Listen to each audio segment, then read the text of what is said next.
Hear what the reaction is. You guys obviously have some very impassioned fans. When I first read your story, I'm like, who gets 1 billion views? What's that all about? You have some pretty passionate fans. What are they telling you? Well, we get so many messages. First of all, people just want to like talk to us and share their lives and stuff, which is also kind of why we do our career the way we do and put so much out there of like positive music and positive songs, because we can't answer every message and give them all the advice they want. True. But they're just telling us their stories and telling us how difficult their lives are and stuff. And then it always ends with like, and then I found this video that you did, or and then I heard this song that you did. And I felt like a light came into the darkness all of a sudden, and I felt hope for the first time in years. And the way that you got, even just talking about like the way that you guys interact with each other and seeing your family and how positive you guys are has brought me to such a more positive place that I didn't know I could be at. And yeah, just talking a lot about how the nice ones for me also are when we've impacted them without even trying. Yeah. Of just like, oh, the way that you're just being yourselves like shows me a different way of living that I didn't know about. You guys decided to write a book. What inspired that?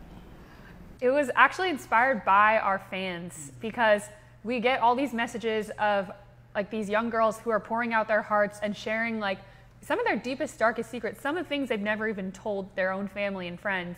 And we kind of started to notice patterns of certain topics that would come up over again, like I'm having these problems in my family. I'm having these problems with self-worth and confidence. I'm having these problems with God and my spirituality. So many different topics. And we would kind of like reply to messages, and we'd all try to give advice as much as we could. And I don't remember whose idea was it your idea originally? I don't know which one of us. We had talked about it for a while. We always wanted to do a book, and then it just struck us like we should compile the advice that we're literally writing over and over again into these girls and put it into a book. And it's been like years of us like talking about the topics, formulating the ideas, and it came together as our book, Believe in You. And I think for us also an inspiration was that, I mean, I think for everyone, it's easy to feel alone growing up. Like, there's all these things that it's different for everyone, but there's always something that you just don't want to talk about. You don't want to ask about it. You're too shy. You're too scared. It's too embarrassing, whatever. And even your older sisters, like, I had 5 older sisters. Plenty of things I didn't want to talk to them about. And, like, I feel like a big inspiration for us for this book was to be like the silent advice giver that you don't have to like go talk to. You can just read it and like not have to be embarrassed about it or whatever. Like a big sister type of thing. Yeah. So our thing is like, we are strong Christians, but we have a secular fan base. So we're kind of like blending the two. And if you listen to a lot of our songs, we do have a specifically whole Christian album. But a lot of our songs, it's actually just sort of combating the voices of darkness with the voice of truth. And if you listen to it, a lot of them actually, you can put God's voice into them of like showing someone self-worth or giving them hope against like taking their life. Like it's some pretty dark, heavy topics that we deal with because that's what our fans are dealing with. Well, and what we deal with too. And what we deal with too. Yeah. But I'm saying we're making the music for them a lot. But it's also for us. Also for us though, everything we write is something that we need to hear ourselves, even if we don't know it at that time. I'm hoping that girls watch you and realize you guys are bosses. I mean, right? You're business owners. You are in control. I mean, that's young women running things. That's a good thing. Thank you. I appreciate that. I mean, because in terms of you guys had your, I would call it school, going through the record industry when you didn't like it, and now you're running it the way you wish it was for others. So you're doing that is a message I really want to get out there, because when we were in LA in the music industry, there were so many times where we're in like a meeting room with a man twice my age at the time, and I have to say to him, no, we're not doing that. And as a young girl, that's not really like natural to everyone. And I wish that more girls were empowered to be able to say no and feel like they're allowed to say it. Sometimes they just feel like they're not allowed to say it. When it's like, you are allowed to say that. So I think that is a big part of it. We do want to really, really be empowering women to be their own bosses, not think they always need to have someone in charge of them. You guys have a new song for the book as well.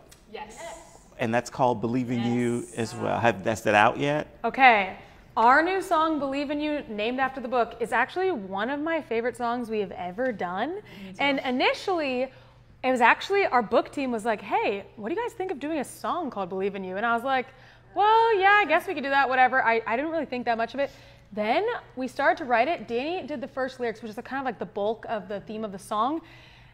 And it just, everyone wrote for it. It was such a collaboration. Everyone wrote for it. I started to piece it together, and I was crying while I was recording the demo. I cried too. I was crying because I was just thinking of certain people in my life who I would sing this song to, being like, I believe in you, like people who are really down and who really need it.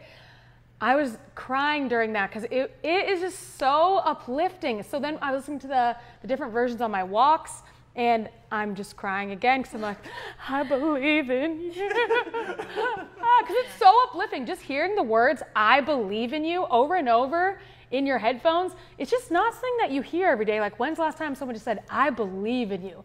It doesn't actually happen that often, I realized. And for a lot of our fans, it's actually they're hearing the opposite all the time. This would be the first from time the they people hear it. closest to them. And Yeah. when we do our shows, we have like 4 or 5 of these types of songs now. There's literally, it's basically us just giving them a motivational speech or like, hey, I see you, like you're gonna make it. Yes. And I love singing and writing these kinds of songs because then every time we do it live, it's like, Yes. all right, we're gonna like stop the show basically and just give you some love for like 20 minutes. Just buckle up. And the fans are just sitting there in the audience like bawling. And we're They crying. bawl in our concert. It's crying like literally every Because time. what Dani's saying was that Dani, for some, actually probably for a lot Most of the of them, people I who would will say. hear the song, it's literally the first time they're hearing the words, I believe in you. Really, really sad, but true. You just don't get that a lot. So it's really powerful song. I love it. I'm so glad we did. I actually have to thank our book team for suggesting that we do it. Yeah, What's it like growing up in a house with 11 kids? it's A loud. war zone. Really, It's really very energetic. You have to hide the food. Groceries get eaten while they're coming from the car. Like Groceries that's what, eaten you gotta on go fast. Yes, that's true. Like when mom gets home, you're like, we're going. We gotta get the food. If you buy like a box of those really good cookies with the frosting on the top, Yeah. Set it down for no, second. we run out to the car, we open the back, going through the groceries, like, ooh, you open it, start eating it before you're even like bringing the groceries in, and then like people walk by you, they take one, by the time it gets to the kitchen table, there's like 2 left. Not kidding. There's 11 of us. That's like a whole box of it. Take one. We always had like 4 refrigerators. Yeah. Oh yeah. So such big pantries. We're very All about food. oh my gosh, what is the word? When you do things. Self-sufficient. Yes. Now, do they sing? Are they musical? Yes. They are all really actually are. talented. Actually, our little brother just kind of started his own like chill solo career. And He's he like, didn't tell us about it. So we're looking online. We're like, oh my gosh, guys, Christian just posted songs on YouTube. We're like, what? These have been out for months. We're all listening together. Like, these are so good. they're really good. He like writes and produces all his own music. Our older brother, also oldest brother, plays guitar. He's really good. Middle brother can sing, play a little guitar, a little piano. All 3 of the little ones sing They're too. all good. Yeah. Yeah. How important is prayer to your success and your sustenance? Oh my gosh. Okay, you know, you go through phases. I mean, Amy's like the most regimented person I know, but besides her, I definitely don't like pray every single day all the time. And as I look back on my life, I can see the times where I'm just like constantly praying all day, every day, basically like little moments all the time. And I'm just always seeking that guidance and like in the morning, in the afternoon, in the night, just like, where do you want me to be, God? Where do you want me to go? And it's such a positive time. And then when I kind of get too busy and forget about that, and I look back on those months and I'm like, who is she? I don't know her, don't want to be her, you know, like it's just easy to see when you look at your quality of life, like the times when you're checking in more and paying attention and asking what God wants of you. I always feel so much better, and that feeling of like fulfillment and feeling taken care of and knowing that He's got my back, like that drives me to do that even more.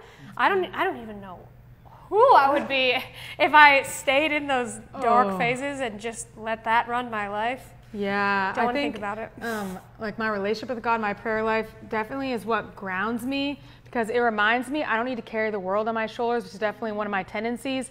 That's huge to realize that I'm not in control of everything, and then to also just check back in and get my priorities straight, and to be able to go to God as my source of comfort, especially when you can't always depend on every human on earth all the time. It's like people have bad days, and especially in marriage, I've really learned this. Like, instead of depending on my husband to meet my every need, which is impossible, I really learned to lean on God for comfort and stability, and just knowing that he never abandons you, so you never actually feel alone or abandoned if you tune into the fact that God is always there, always like reaching out to you. So that is something that I've really realized the last year that's been so comforting to me and really has sustained me during the many ups and downs of this year, I would say. Real quick before we stop, your videos on YouTube, still very popular. What's the one that's gotten the most attention thus far? I think it's our cover of the cup song where you do like Yes, I saw. with the cups. And actually the head of our label like told us like, oh, you guys should cover the song to be big. And we're like, what? Because it wasn't really blowing up at the time. We're like, okay. And we just kind of threw it together and they both did it. And I guess because it was all 6 of us, it stood out a lot from the people doing that. And it has like 52, 53 million views now. Didn't see that coming. But that's kind of the vibe of a lot of those videos. There's a lot in like 40 million, 30 million range. And it's just us goofing around, being sisters.